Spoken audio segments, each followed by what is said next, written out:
Établir une progression dans la structure du discours. Cours préparé, présenté par Dr Gilles Berger. Copyright La Maison de Sainte-Claire. Des outils pour établir une progression. Exemple. Tout d'abord, nous nous rendrons à Besançon. Vous rencontrerez votre famille d'accueil.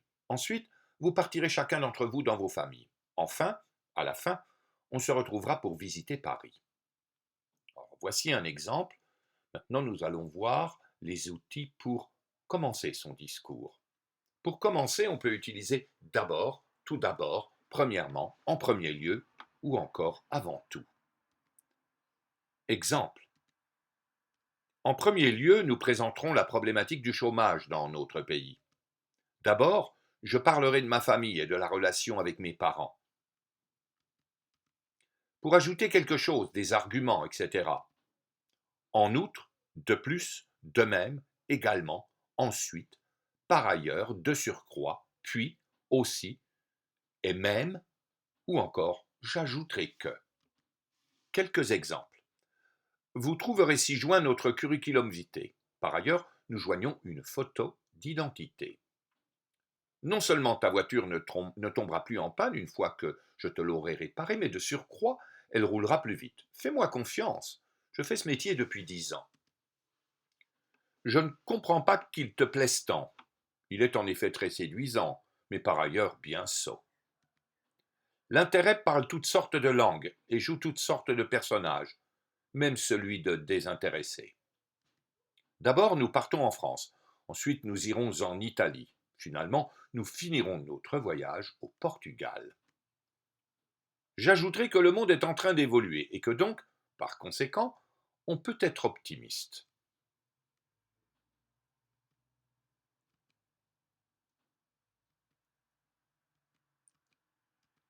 Pour terminer, on peut utiliser enfin, en dernier lieu, surtout, finalement, en définitive, en somme, pour toutes ces raisons, ou enfin, pour conclure.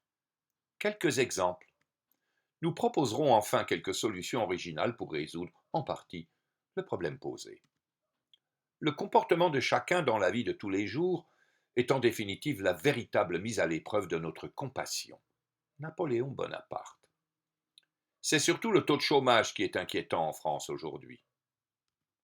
C'est pour toutes ces raisons, et j'insiste avec regret, que j'ai voté contre cette proposition. Travailleur et compétent, il était, en somme, indispensable à l'entreprise.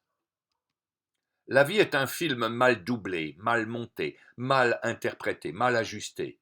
Une erreur, en somme. Marguerite Duras. On peut employer aussi des parallélismes, avec non seulement, mais encore, d'une part, d'autre part, ou d'un côté, d'un autre côté. Exemple. Non seulement il n'est pas savant, mais il est ignorant. Non seulement je me tiens bien à l'école, mais j'obtiens de bons résultats. Non seulement on l'estime, mais encore on l'aime. Son succès provenait d'une part de son opposition au régime et d'autre part parce qu'il dénonçait sans relâche les injustices subies par la communauté française installée à l'étranger. D'un côté, je suis d'accord avec cette affirmation, mais de l'autre côté, je me pose des questions sur la nature de cette question. Ce que vous devez absolument savoir. Également, aussi, lorsqu'on exprime l'addition, ne s'emploie pas en début de phrase. Exemple. Il faudra également prévoir des repas pour le voyage. Pensez aussi à réserver votre place pour la pièce de Victor Hugo. Aussi devient non plus dans une tournure négative. N'oubliez pas non plus de réserver votre place pour le match de samedi. Ce que vous devez aussi savoir, dans le parallélisme non seulement, mais les deux éléments doivent précéder directement les termes qu'ils distinguent. Exemple. La réunion vous permettra non seulement de mieux connaître l'association, mais aussi de rencontrer ses membres. On ne pourrait pas dire non seulement la réunion vous permettra de mieux connaître l'association, mais aussi de rencontrer ses membres. On ne doit pas employer dernièrement pour introduire un dernier argument. Dernièrement signifie en français récemment, depuis peu de temps.